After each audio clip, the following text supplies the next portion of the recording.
The year is 1972. We had the Watergate scandal, NASA's Apollo 17, but for gamers, one event reigns supreme. The launch of the first home video game console, the Magnavox Odyssey. What a year. My ass! Color to create a closed-circuit electronic playground. Odyssey gives you all the exciting action of hockey and 11 other challenging play and learning games for the entire family. Odyssey, a new dimension for your television, now at your Magnavox dealer. He's listed in the yellow pages. That year, the very first consumer controller dropped. Fast forward 53 years, over half a century, and the modern controller is practically an extension of your fingers. But that tiny plastic box from 72 has evolved into a precise ergonomic device, which allows you to 360 no-scope in your MW2 lobbies. Oh my god! Oh! Oh my fucking god! Oh no! Oh, no, get the camera! Money! Money! Oh my god! Billions of dollars in R&D have transformed the controller into an instrument of choice. Which brings us to the core question. Does aim assist still belong in online shooters? Is it a legitimate tool or a crutch that needs to be toned down or outright banned? To answer that, let's take a quick look at the evolution of these controllers over the decades. We need to research how R&D has transformed them into the weapon of choice they are today.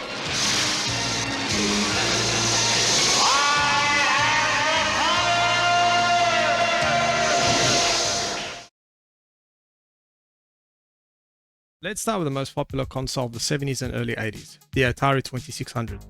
This console is infamous for its release of E.T. the Extraterrestrial, a flop so disastrous it was a major factor in the 1983 to 1985 gaming crash.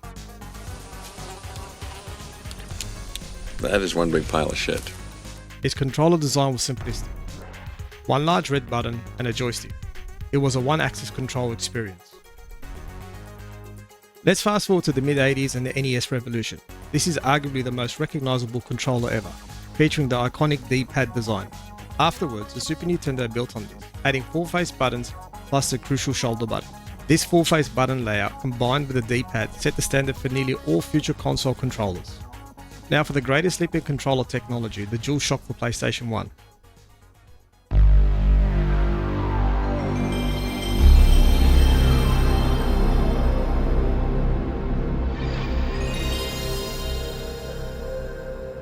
Released back in November of 1997, this controller changed everything.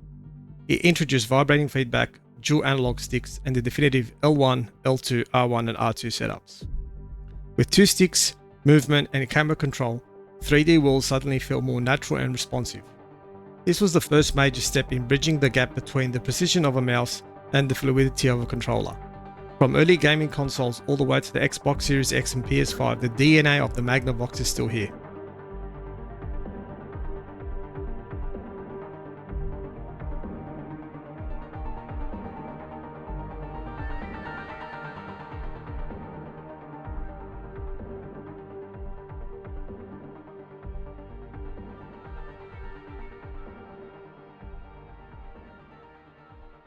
This is a really cool controller. It really has a lot of flexibility in the sense that, as in previous games you've created, they supported digital. What we have with the analog is you're able to now fluidly control your game in many different ways. We're starting off in digital mode, and as you see, I'm accelerating, and every bit of turning, I'm actually hitting my directional button. And then when I brake suddenly. As I start in analog, I have a finer control of my driving. As you can see, I can slow down gradually as well as accelerate at a quicker speed. If I brake, I can gradually press on my brakes and slow down. What we have first is your digital mode is indicated without a light being shown. And right now it supports your standard controller that exists today. If we put it into the analog mode, indicated by the red light, we now support these features. And we can control the game itself by moving the joysticks. What happens is the developers may have the option to use these as optional features, such as maybe the car honking or looking in reverse. So here at Activision, we're really stoked to be able to use the analog controller, especially for Apocalypse in particular. Our game involves 360 degrees of movement and firing. So with the D-pad, you can hit, pretty much anything you need.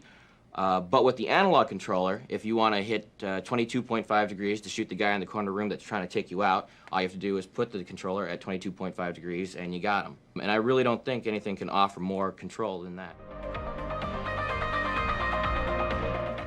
To really appreciate how far we've come, let's rewind to the ancient times.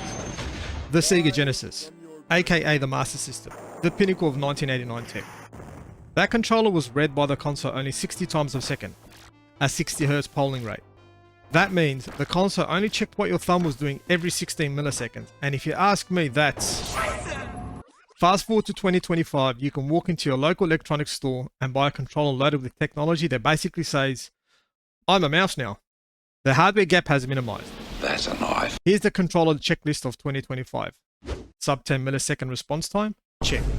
Over 8000 Hz polling? Check. Hall effect joysticks or anti-drift TMR? Check.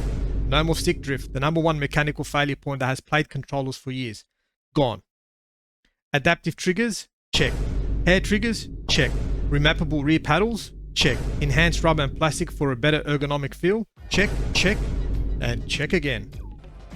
The reality is, I'd argue some of these 2025 controllers are as fast, accurate, and nearly on par with mouse and keyboard. With hardware this good, the issue is not whether a controller can compete anymore. It's why this level of software intervention is still necessary.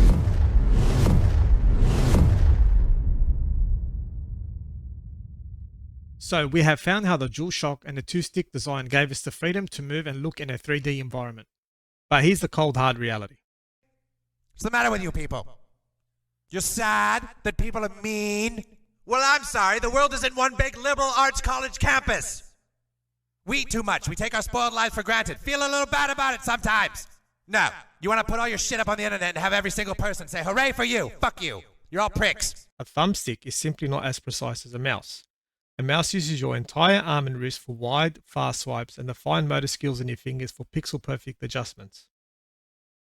But here's the twist. You cannot hide from what you once were, Revan.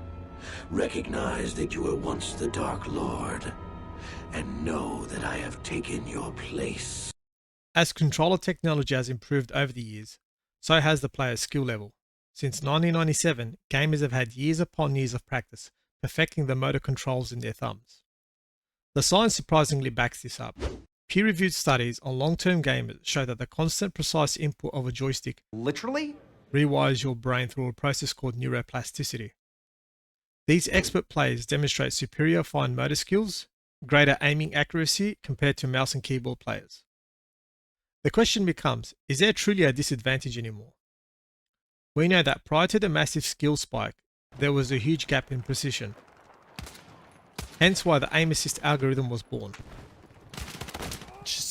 While a simple lock-on feature existed in older titles, the modern, subtle and sophisticated Aim Assist we have today was perfected and popularized by one game. Halo, Halo, Halo, Halo, Halo, Halo, Halo, Halo, Halo, Halo, Halo, Halo, Halo, Halo, Halo, Halo. What's up, everybody? This is the Axeman here, and today it's been a while since my last Halo video. Let's check in on how. When Bungie transitioned Halo from a PC game to a flagship title for the original Xbox, their solution was genius and totally invisible to most players. Aim Assist isn't a single feature, it's usually a combination of two distinct effects working together. Think of it as a set of digital training wheels. This is the most common type. When your aiming reticle passes over the enemy hitbox, the game dynamically lowers the sensitivity of your thumbstick. It's like hitting a patch of digital glue or applying a gentle friction to your movement. The goal, it gives you that fraction of a second to make the minute, precise adjustment needed to stop your reticle exactly over the target for a more enjoyable gaming experience. This is the feature that sparks the biggest debate. When you are aiming near an enemy and start moving, the game can faintly rotate your camera to track the target's movement. In many modern shooters, this can cause a slight snap towards the target's center mass when aiming down sights. It helps you maintain tracking on a moving target, hence causing the most rage clips on the internet. Guys on me? This heli right here, look at that. No. Interesting. Why did he stop right here? Oh, he fucking heartbeated, man. And then just, oh my god! The aim assist in this game is disgusting!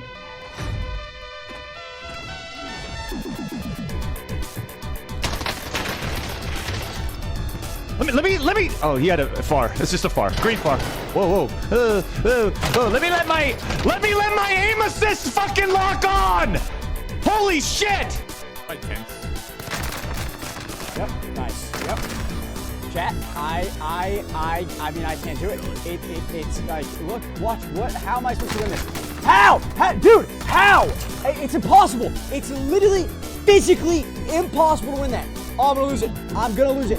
It's actually impossible.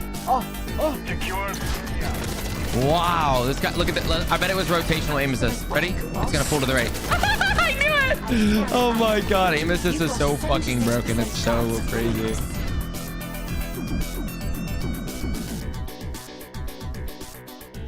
Before we hit the more controversial points, we have to talk about the pro gamer mindset. Gentlemen, we are dealing with someone here who has absolutely no life.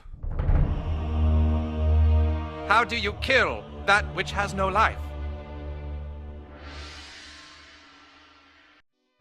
The rise of professional esports has fundamentally changed how every single person, from the top 1% down to the weekend casual battle dads, approaches online gaming.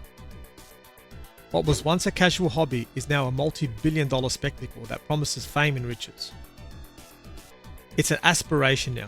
Studies have shown that over 50% of young males are interested in pursuing a career as a pro gamer or content creator. This has created a self-fulfilling prophecy that everyone wants to be a pro gamer. And with that mindset and an overtuned aim assist system, the result is a conglomerate of sweats, Cheetos, G Fuel and scuffed gaming controllers.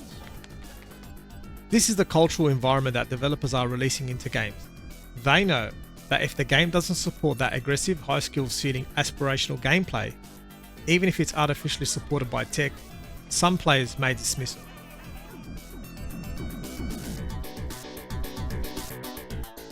This brings us to the final cynical possibility. The overtuning of aim assist in modern titles is no longer just about leveling the playing field. Instead, it's designed to give players the dopamine hit they crave, to make them think they are better than they actually are. Your overconfidence is your weakness.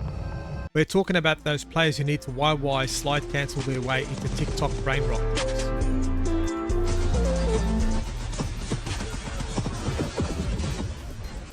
Now this isn't guesswork. I'm gonna have to science the shit out of this. Psychological studies, such as research published in the Conference on Human Factors in Computer System Conference Proceedings, confirm that if a player feels that they are above average, they have a stronger tendency to stay longer, spend more money, and become louder evangelists for the game on social platforms. Aim assist at this level transcends assistance. It has become a deliberate psychological monetization tool. For years, purists from both sides have simply bickered and input shamed each other. You hear the same quotes repeated in every game forum and lobby. You guys are terrible at this game. How do you play this game? And like, I understand Big Dog, he's a new player. How do you suck at level 1000? You're still terrible. How does that happen? No one's cheating. You're just bad. Nah. Yeah. Nah. Trust me, it's a you problem, unfortunately. Nah. No, you're fucking cheating, bro. Moron. You just suck at this fucking game. No, piece of shit. Go fuck yourself, motherfucker. So where do we land? We have travelled from the single button of the Atari to the dual stick precision that allows players to perform incredible feats of dexterity, driven by science! Delicious, magical science! On one side of the great divide, you have the keyboard and mouse community, who argue that when aim assist becomes a monetization tool and combines features like rotational snap, it's no longer assistance. It's literally a cheat code built into the game, giving controllers an automated edge in high-stakes cross-play environments. On the other side, the controller community argues it's a matter of accessibility and fairness. Without some form of help, the game would be fundamentally broken on a thumbstick, a necessary equalizer, ensuring that the majority of player base who game from the couch can enjoy competitive titles. But here's the good news. All those wasted hours on Reddit forums and AMAs pleading your case to developers haven't been in vain. there has been a paradigm shift. The overtuning of these systems has pushed players so far that the community has outright rejected the notion that it's designed to help players, and instead made gaming into a sweat-infested session where there is no respite. We are now seeing a massive fallout with mass exodus of players from popular titles such as Call of Duty. Now the developers are reacting. EA and Battlefield Labs have posted about taking a more human approach to Aim Assist, followed by Treyarch Studios for Black Ops 7, and most recently Bungie for their upcoming title Marathon. Okay, next up, I want to touch on what we're doing with Aim Assist in Black Ops 7. So first off, we're looking very closely at the data, and the data says that controller players are winning slightly more in close-range engagements, and then keyboard mouse players are winning slightly more in those long-range engagements. So what we're going to do here is to try to close that gap, take a very close look at the strength of Aim Assist across all of those ranges, and then additionally, we are looking at Rotational Aim Assist and the requirement for your right aim stick to be moving in the direction of your target. We'll have more concrete details to share soon. The technology of the controller has evolved past the point of being a handicap. One such example was when a top keyboard and mouse player, ImperialHal or Apex Legends Pro, switched to a controller. He made this change due to the frustration Rotational Aim Assist was causing in close quarter battles. Hal had won tournaments while on keyboard and mouse, and had grown tired of the developers' constant overtuning of Aim Assist in a game that requires longer tracking times of targets, unlike titles such as Counter-Strike. Once Hal switched, this was no longer a discussion point. He made a public admission that the technological advantage of the controller system with Aim Assist was indeed almost necessary to compete at the highest level. During the off-season, ImperialHal decided to change his input device. Despite being a keyboard and mouse user for the majority of his career, he agreed with a growing consensus that a controller was superior due to the game's Aim Assist. Although the switch seemed like a risky move, it paid off. Hal won the Apex Legends Global Series in February 2023. ImperialHal was named the MVP of the event, cementing his place as one of the best players. In September of the same year, the Esports Awards nominated him for Esports Controller Player of the Year, an impressive feat considering he had only switched the same year. Mouse and key is overall better than controller, but the only reason why us mouse and key players get like pissed off when we die to controller is because it literally feels like we get aimbotted, like close range. It feels like we get cheated. This man's about the aim assist. That's incredible. I love that. I wish he would just play controller. That keyboard shit. There's no such thing as grind for me. I always play. I don't take a day off. I don't play Valorant. I don't play Minecraft. There is no grind. I am the grind. That means we're left with TSM, but Ascend are still alive. It does not get more intense than this. Match point leaves us with two teams as Kashera makes the play. Kashera for Europe gets the shots in, but no shield break as now the fight goes down. So important that you get the damage here, and it's done! TSM up in the skies. House goes down from the heavens. London belongs to TSM.